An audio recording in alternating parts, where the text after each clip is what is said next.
Do you know, honestly, I love that we're doing this now. I mean, we've been talking about this project for several years, and trying to get it off the ground. And obviously, it's taken time. It's had to have been rewritten and updated, and all of the rest of it, by which has been done by the fantastic Rebecca Reed, and lots of ideas and lots of chats and forward planning and this, that, and the other. And we're finally getting to it. So it's very, very exciting for me. Very exciting. It is very adaptable to stage. I don't think it's going to take a lot. And the cast, there's not many cast, is there? If you think about the main cast in the movie, but it does adapt very well. And obviously, like I say, this has been updated. It's a very much reimagined version of the story. So there will be a lot of iconic moments and similarities between what you see on stage and what you see in the film. But there will be a lot of differences as well, because it is set very much in the now. So we've got a lot of social media and things like that kind of brought it into the technical world. So there are some differences, but it's still just as shocking. Hi, are you Allison Jones? I'm Hedra Carlson. Hedra, that's unusual. So you've got Ali, who's basically in our story is a recently divorced single parent, and she's trying to get herself off the ground, struggling money-wise. So she decides that she's going to advertise and take in a lodger. And in I come playing Hedra, or Hedy, as she gets called, to seemingly save the day. But obviously, as their lives become kind of more combined, things get a little bit complicated. And what happens is probably not what people might expect if they've not seen it before. The last time I was there, we were with Greatest Days, and that was a very small set. If you remember, I don't know if you remember it, but it was a very. I remember us taking the set to that theatre and putting it on the stage, and we just had so much space backstage because it was tiny. But it's an incredible venue to play, and I'm looking forward to coming back there. I've got very fond memories of that stage. I have indeed. Yeah, we had a lovely time there, and it was such a proud moment for me with being on tour with my daughter, because obviously that was the first show that she's done, and what a show it was. It was incredible. She's had the chance to come and play places like in Cardiff and like Manchester theatres and Liverpool and all those kind of big venues, and for her it was a great start. And it was lovely for me, and a really proud moment for me to be a part of that with her. But yeah, so yeah, I'm very much looking forward to coming back and entertaining everybody. And it's funny because I keep saying that I'm in my villain era at the moment, because obviously I played Alex Forrest in the stage version of Fatal Attraction, and that was just before I went into Waterloo Road.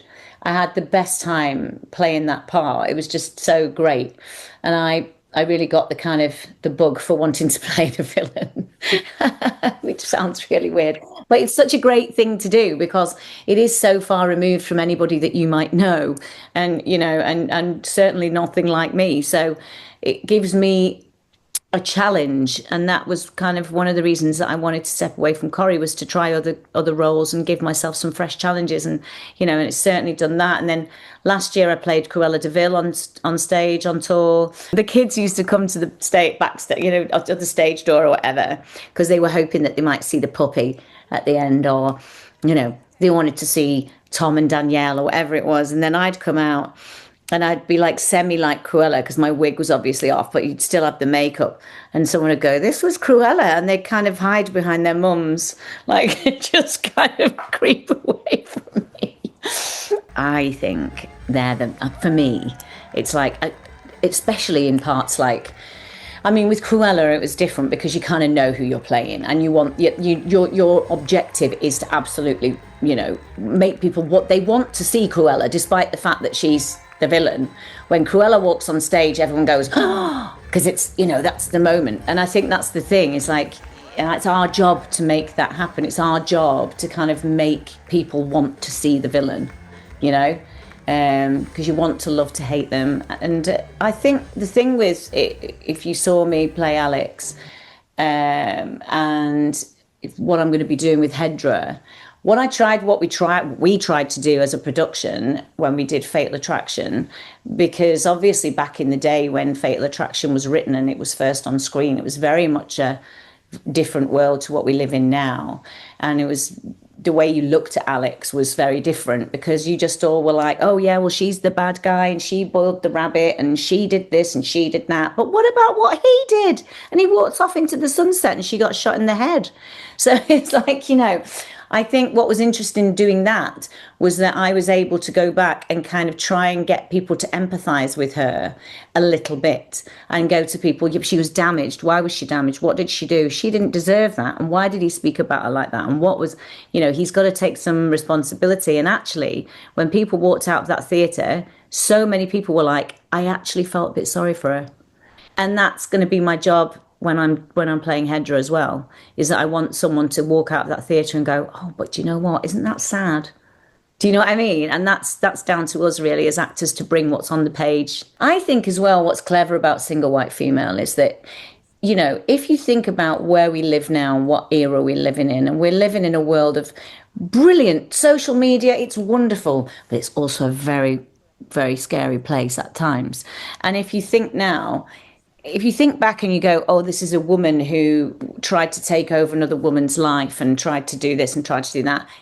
You think about what happens now with people with catfishing and people pretending to be people online. It's even more prevalent right now. It's even more of a possibility in this day and age. So I think that's what's really clever about this new adaptation of it, is you will sit there and go, oh my God. Do you know what I mean? So we start rehearsing in December. So relatively short rehearsal period, actually. But that should be fine. We should be ready. And then we kick off in Brighton on the 9th of January. It was such a classic. And when you mention it to people, they go, oh, yeah. Yeah, because if you think about it, that era, you had Fatal Attraction, Basic Instinct, and you had Single White Female and The Hand That Rocked the Cradle. They were the 4 films that everyone talked about back in that era, that period of time. And they're all kind of cult classics, I think. So I can't believe it's never been done before, by the way, on stage, because I think it's just someone's missed a trick. But thankfully, we're doing it. So I'm glad it's not been done before, because we're about to break it now.